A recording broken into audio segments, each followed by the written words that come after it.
So this will be my final video on the Zoom R20. Got to point the camera at a picture of one because I took that one back. I think I used it for 20 minutes. It's the record for the shortest amount of time I've ever owned a multi-tracker. I know I review a lot of gear on here and I complain about some of it. This is the worst thing I've come across in a long time. By far the worst multi-tracker. I didn't even bother hooking it to a computer. I didn't even bother getting into the MIDI in terms of the piano and synth and whatever sounds it made. I didn't even bother. I used it for 20 minutes at the most. Put it back in its box. The next day I drove an hour and got my money back. Absolutely pathetic. You can see from my other videos, but I was having to hit the stop button twice to stop it. Like, its little CPU processor brain is so small and weak that when you hit stop, it didn't even interrupt. It didn't even send that event signal to go, well, stop. You would record a track, and I was doing a little tiny song, like a minute 30 or a minute 50. You can see from that video, the waves would they would show up and then they'd disappear, and then pathetic. The worst multi-tracker I've ever used. And I'm shocked. I was looking forward to this one. I don't know of any other bad Zoom equipment. I couldn't find a lot of videos online. There are some on YouTube, but I couldn't find a lot. And now I know why. I think the people that have them are just sort of putting up with them.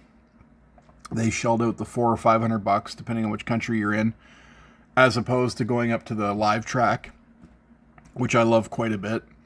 Or the Tascam Model 24, which I like, or the Porta Studios, which are very respectable, the Tascam Porta Studios. This thing was the worst. Then I shoved an SM58 in and tried to get the gain staging. If you cranked it, of course, obviously, it clips out, and, you know, if you backed it down, like, the sweet spot was like thousandths of an inch in this setting. I couldn't get a proper vocal out of it, just an SM58, which is, I reckon, the mic 99% of people are ever going to shove into this thing is an SM57 or an SM58. I couldn't get a strong vocal. And then the having to hit stop and it doesn't stop, and then you got to hit it again, and it hesitates and goes, oh, okay, I'll stop, you know? And the drum beats, so I made a couple of the tracks drum beats, and it loads you up some pretty lame sounding drums, and I guess my expectations are high because I've got some nice drum machines around here, and you go to play the preview, it has to load the preview, right? Is this not all solid state? What is this thing of 64K of memory? And so you go, okay, I'll let's hear this one, verse 1, hit play, and it had to load it.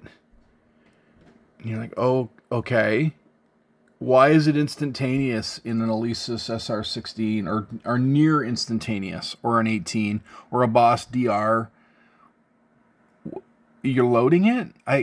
How? Like, of course it's loading it. You have to load it, but it's just like it takes 5 seconds to load, and then you put it into the thing.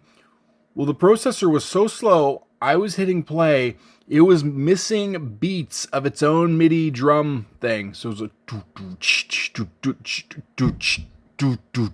it was like there wasn't enough processor cycles here to run itself.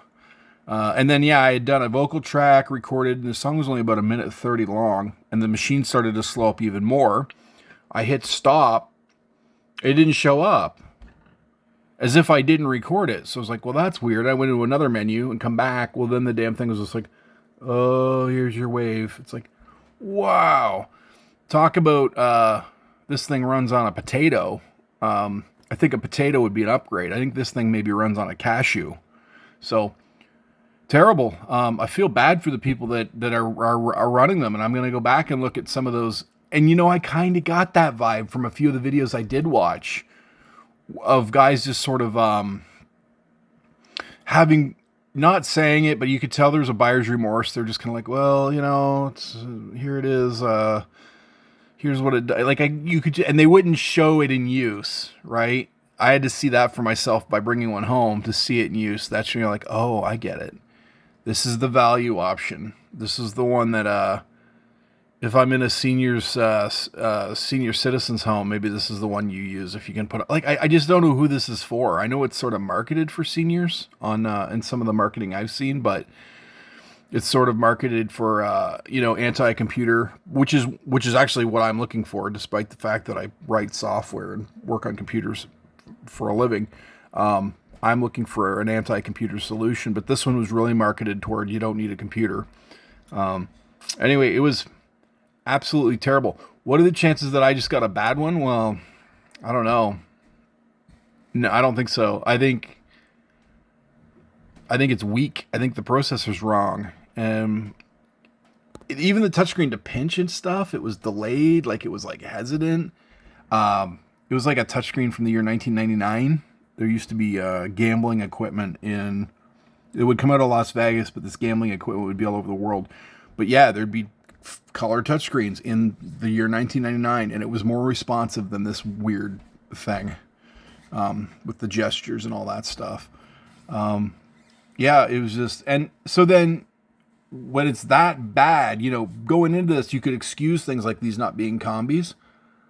But then when you see how bad the rest of it is, you go back and go, oh yeah, well, I'm not gonna, how many concessions am I supposed to make? Like, how many things am I supposed to ignore here? So, at one point, this master wasn't making a difference. At one point, I wasn't able to get a level without raising this fader, which means I would have had or maybe I was using it wrong. What I wasn't using wrong is the stop button. When I'd hit stop and it wouldn't receive that event, it would keep trucking, and I'd hit stop again, it would go, oh, okay, ugh. Like, it was terrible. Like, just total stutter, just not strong enough. Yeah, and it wasn't my SD card, because I put a high-end SD card into it, so... Anyway, it's the shortest amount of time I've ever owned a multi-tracker, and probably the shortest amount of time I've ever owned any piece of music gear. And now I am going to go back and watch them videos, and that sadness I was detecting in some of their guys' voices, I know what it is now. It's buyer's remorse, and they're just sort of stuck with that stuff. But I've never seen Zoom do this before. I have lots of other Zoom stuff, and I like it. I got several of the handhelds. I've owned the LiveTrack L20, and I think I'm going to buy another one probably this week. I've never seen a bad piece of Zoom gear, but this was really bad. All right, thanks for watching.